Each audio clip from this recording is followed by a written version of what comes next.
Why isn't God so powerful that He can come down and clear all the misconceptions? Why is it taking 6,000 years or more to test us? That's a very good question.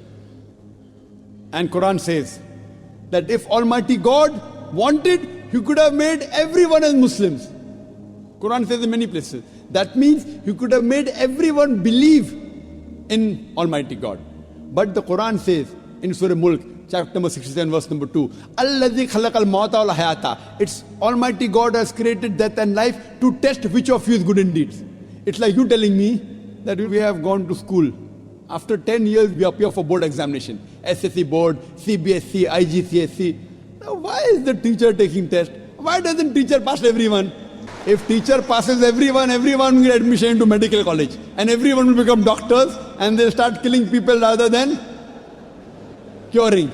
So in the medical examination you say, why is our medical teacher failing us?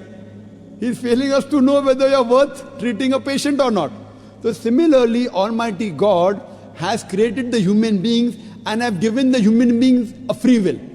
All the other creations of Almighty God don't have free will, except the human beings and jinn have free will. The angels have no free will. Whatever God says, they follow 100%. But the human being is a superior creation than the angels. After Almighty God has given us a free will, then if we obey the commandment of God, we are superior than the angels. If we don't obey His commandments, we are inferior to the angels. So now, Almighty God has given us a free will.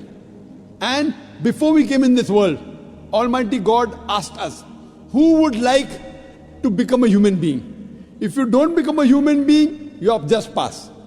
You may either become mountain, they are Muslim, tree, they are Muslim, animals, they are Muslims, angels, they are Muslim. Muslim means submitting the will to God. All the animals are Muslims. All the stars are Muslims. All the plants are Muslims. All the angels are Muslims. Now human being is a unique creation. It is the best creation of Almighty God. So God asked, who would like to become a human being? The Quran says, we human beings were fools who said we want to become human beings. That means just pass, or if you become a human being, you may get distinction. All of us thought we'll get distinction. How many get will come to know afterwards? So we have been given the free will. And now we are undergoing the test. So if Almighty God passes everyone, then I will say Almighty God is unjust. If Almighty God puts everyone in heaven, then I was such a good man, I did not rob, I was honest. That man, robber, rapist, even he's with me in heaven. I will object to Almighty God. Why did you put this person in heaven? So Almighty God, the Quran says in Surah Nisa chapter 4 verse number 40, He is never unjust in the least degree. So therefore Almighty God is merciful. He gives us a chance. He forgives us. But finally is also just. So based on this, we are undergoing this test. This life is a test for the hereafter.